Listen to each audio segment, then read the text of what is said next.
Бүгін біз сіздермен бірге әлемдегі ең таңғажайып елдердің біріне, яғни Жапонияға саяхаттаймыз. Көпшілігіміз бұл елді аниме, суши және жоғары технологиялармен байланыстырамыз. Бірақ бұл тек айсбергтің ұшы ғана. Жапонияның біз білмейтін, тіпті естігенде сену қиынға соғатын құпиялары өте көп.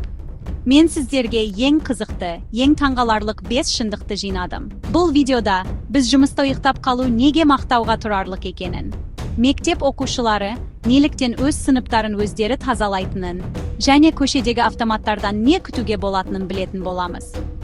Бұл жай ғана ақпарат емес, бұл сіздің Жапония туралы ойыңызды түбегейлі өзгертетін саяхат болады. Жапония туралы естімеген адам сенгісіз шындықтарды білгіңіз келе ме? Онда видеоны соңына дейін көріңіз. Біз жай ғана фактілерді айтып қоймаймыз, біз әрқайсысының астарында жатқан мәдениетті, дәстүрді және философияны түсінуге тырысамыз. Неліктен пойыздар бірнеше секундқа да кешікпейді? Қоғамдық орындардағы тыныштықтың сыры неде? Бұл сұрақтардың жауабы сізді таңғалдыратынына сенімдімін. Мен сіздерге осы елдің ерекшеліктерін өз көзіммен көргенде етіп жеткізуге тырысамын. Дайындалыңыздар, біз бастаймыз. Бұл видеодан кейін сіз Жапонияға басқа көзбен қарайтын боласыз. Біз сіздермен бірге технология мен дәстүр үйлескен, тәртіп пен еңбекқорлық бірінші орында тұратын елдің тереңіне үңілеміз. Әрбір факт бұл жаңа бір әлемге ашылған есік. Ендеше уақытты созбай, Күншығыс елінің бірінші құпиясын ашуға көшейік. Менімен бірге болғаныңызға қуаныштымын. Кеттік. Алғашқы шындық, бұл Жапониядағы вендоматтардың, яғни сауда автоматтарының саны. Бұл жай ғана сусын немесе шоколад сататын құрылғы емес. Бұл нағыз мәдениет. Елестетіп көріңізші, сіз кез келген көшенің бұрышынан, тіпті ең шалғай ауылдан да осы автоматтарды таба аласыз. Жапонияда шамамен 5 миллионнан астам вендомат бар екен. Яғни әрбір 25 адамға бір автоматтан келеді. Бұл дегеніміз, сіз ешқашан аш немесе шөлдеп қалмайсыз. Бірақ ең қызығы, олардың ішінде не сатылатынында. Сусындар мен жеңіл тағамдарды айтпағанда, бұл автоматтардан ыстық кофе, балмұздақ, дайын кеспе, тіпті ыстық тамақ та сатып алуға болады. Бірақ бұл әлі бастамасы ғана. Кейбір автоматтардан жаңа піскен жұмыртқа, күріш, нан, тіпті қолшатыр да алуға болады. Иә, жаңбыр жауып кетсе, дүкен іздеп әуре болмайсыз. Жай ғана жақын жердегі автоматқа барып, қолшатыр сатып аласыз. Бұл жапондықтардың ыңғайлылыққа және уақытты үнемдеуге қаншалықты мән беретінінің айқын дәлелі. Олар үшін әрбір секунд маңызды. Бұл автоматтардың тағы бір ерекшелігі, олардың сенімділігі. Олар ешқашан бұзылмайды, ақшаңызды жеп қоймайды, және әрдайым таза тұрады. Тіпті кейбір заманауи автоматтарда апатты жағдайлар кезінде тегін сусын беретін функция бар. Бұл жай ғана сауда құралы емес, бұл қоғамға қызмет етудің бір түрі. Осы бір ғана мысалдан Жапонияның қаншалықты ұйымдасқан және болашаққа бағытталған ел екенін көруге болады. Ал енді келесі, одан да таңғаларлық фактіге көшейік. Енді сізді таңғалдыратын келесі шындыққа дайын болыңыз. Елестетіп көріңізші, сіз жұмыс орнында, үстеліңіздің басында ұйықтап қалдыңыз. Біздің елде бұл үшін сөгіс алуыңыз мүмкін, солай емес пе? Ал Жапонияда бұл керісінше. Бұл құбылыстың тіпті өз атауы бар, инемури, яғни жұмыс орнында болу және ұйықтау дегенді білдіреді. Жапонияда жұмыс орнында ұйықтап қалған адамды жалқау деп санамайды. Керісінше, оны өте еңбекқор, шаршағанша жұмыс істеген адам ретінде қабылдайды. Бұл түсінік жапондықтардың жұмысқа деген ерекше көзқарасынан туындайды. Олар үшін көп жұмыс істеу, бұл абырой. Егер адам жұмыста ұйықтап қалатындай дәрежеде шаршаса, демек ол компания үшін барын салып, тынбай еңбек еткен. Басшылар мұндай қызметкерлерді жазғырмайды, қайта олардың адалдығын бағалайды. Әрине, бұл күні бойы ұйықтауға болады деген сөз емес. Инемури, бұл жиналыс кезінде немесе үстел басында қысқа уақытқа көзіліп кету. Бұл дәстүрдің де өз ережелері бар. Мысалы, сіз тік отырып ұйықтауыңыз керек. Бұл сіздің әлі де жұмыс процесіне қатысып отырғаныңызды білдіреді. Егер жатып алып ұйықтасаңыз, бұл әдепсіздік болып саналады. Бұл таңғаларлық мәдени ерекшелік Жапон қоғамының қаншалықты еңбекқор екенін және олардың жұмыс этикасының біздікінен мүлдем басқаша екенін көрсетеді. Олар үшін нәтиже ғана емес, сол нәтижеге жету жолындағы қажырлы еңбек те өте маңызды. Ал енді келесі құпияға көшейік, Ол да сізді бейжай қалдырмайды. Келесі шындығымыз білім беру жүйесімен байланысты. Жапониядағы мектептерде тазалықшы деген мамандық жоқ. Иә, сіз дұрыс естідіңіз. Мектептің тазалығына толығымен оқушылардың өздері жауапты. Сабақ аяқталғаннан кейін олар үйлеріне асықпайды.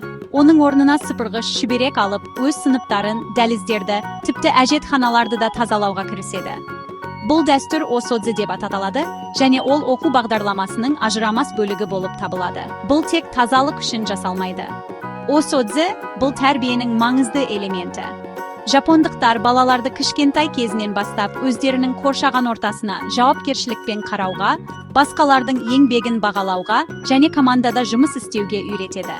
Оқушылар өздері оқитын, уақыттарын өткізетін орынды таза ұстау арқылы оған деген құрметтерін көрсетеді. Бұл олардың бойында тәртіпті, ұқыптылықты және қоғамдық мүлікке деген жанашырлықты қалыптастырады. Оқушылар топтарға бөлініп, әр топқа белгілі бір аумақ бекітіледі. Біреулер еденді сыпырса, екіншілері парталарды сүртеді, ал үшіншілері терезелерді жуады. Бұл процесс мұғалімдердің бақылауымен өтеді, бірақ негізгі жұмысты оқушылардың өздері атқарады. Нәтижесінде, олар мектеп мүлкін бүлдірмеуге тырысады. Себебі оны ертең өздері тазалайтынын біледі. Бұл қарапайым ғана әрекеттің астарында үлкен философия жатыр. Тазалық пен тәртіп әркімнің жеке жауапкершілігі. Міне, осындай тәрбие алған ұрпақтан таза қоғам қалыптасады. Енді Жапонияның технологиялық жетістігі мен керемет тәртібінің символына айналған тақырыпқа келейік. Бұл пойыздардың дәлдігі. Егер сіз Жапонияда пойызбен саяхаттасаңыз, кешігу деген сөзді ұмытсаңыз болады. Жапонияның темір жол жүйесі, әсіресе әйгілі Шинкансен, жоғары жылдамдықты пойыздары, әлемдегі ең дәл және сенімді болып саналады. Пойыздардың кестеден орташа кешілу уақыты 1 минуттан да аз, көбінесе бірнеше секундты ғана құрайды. Бұл қалай мүмкін? Бұл жоғары технологиялардың, мінсіз ұйымдастырудың және қызметкерлердің апистефтоз жауапкершілігінің нәтижесі. Әрбір пойыздың қозғалысы секундтық дәлдікпен жоспарланады. Станцияға келгенде, пойыздың тоқтайтын орны перронда арнайы сызықтармен белгіленген, және ол сол сызықтарға дәлме-дәл келіп тоқтайды. Тазалаушылар бригадасы пойыз тоқтаған сәтте ішке кіріп, бірнеше минуттың ішінде вагондарды тазалап, орындықтарды келесі бағытқа қарай бұрып үлгереді. Бәрі сағат тіліндей жұмыс істейді. Егер пойыз 1 минуттан артық кешігетін болса, темір жол компаниясы жолаушылардан ресми түрде кешірім сұрайды және жұмысқа немесе оқуға кешіккендерге арнайы анықтама қағазын береді. Бұл олардың өз қызметіне деген жауапкершілігінің қаншалықты жоғары екенін көрсетеді. Жапондықтар үшін уақыт ең құнды ресурс, ал пойыздардың дәлдігі осы құндылыққа деген құрметтің белгісі. Бұл жай ғана көлік емес, бұл ұлттық мақтаныш және бүкіл елдің тәртібін бейнелейтін айна. Соңғы бірақ, маңыздылығы кем емес шындық. Бұл Жапониядағы қоғамдық тыныштық мәдениеті. Біз үшін қоғамдық көлікте немесе кафеде достарымызбен қатты сөйлесу, телефонмен сөйлесу қалыпты жағдай болуы мүмкін. Ал Жапонияда бұл үлкен әдепсіздік болып саналады. Жапондықтар басқа адамдардың мазасын алмауды өте жоғары бағалайды. Бұл олардың мейваку деп аталатын концепциясымен тығыз байланысты, яғни басқаларға қолайсыздық тудырмау дегенді білдіреді. Пойызда, автобуста, метро ішінде телефонмен сөйлесуге қатаң тыйым салынған. Көптеген көліктерде бұл туралы ескертетін арнайы белгілер бар. Егер сізге шұғыл қоңырау шалынса, сіз жай ғана хабарлама жазуыңыз керек. Немесе келесі аялдамадан түсіп, сонда сөйлесуіңіз керек. Адамдар бір-бірімен өте сыбырлап сөйлеседі, немесе мүлдем үндемей отырады. Бұл ереже тек көлікте ғана емес, кітапхана, аурухана, мұражай сияқты көптеген қоғамдық орындарда да сақталады. Бұл тыныштықты сақтау мәдениеті жапондықтардың бір-біріне деген құрметінен туындайды. Олар жеке кеңістікті және ішкі тыныштықты қатты бағалайды. Қаланың шуы мен қарбаласынан кейін қоғамдық көлікке отырғанда, олар сол жерде дем алып, ойланып, өз-өздерімен болғысы келеді. Сондықтан, егер сіз Жапонияға баратын болсаңыз, осы ережені есте сақтаңыз. Бұл жай ғана тыйым емес, бұл басқаларға деген қамқорлық пен сыйластықтың көрінісі. Осылайша, әркім өзін жайлы сезінетін гармониялы қоғам құрылады. Міне, достар, біздің күншығыс еліне жасаған шағын саяхатымыз да аяқталды. Біз бүгін Жапонияның 5 таңғажайып құпиясын аштық. Әр бұрыштағы вендоматтардан бастап, жұмыста ұйықтаудың еңбекқорлық белгісі екеніне дейін, оқушылардың мектепті өздері тазалайтыннан, пойыздардың секундтық дәлдігіне және қоғамдық орындардағы ерекше тыныштыққа дейін. Бұл фактілердің әрқайсысы Жапонияның бірегей мәдениетінің, терең философиясының және мызғымас тәртібінің бір бөлшегі ғана. Бұл ел бізді таңғалдыруын ешқашан тоқтатпайтын сияқты.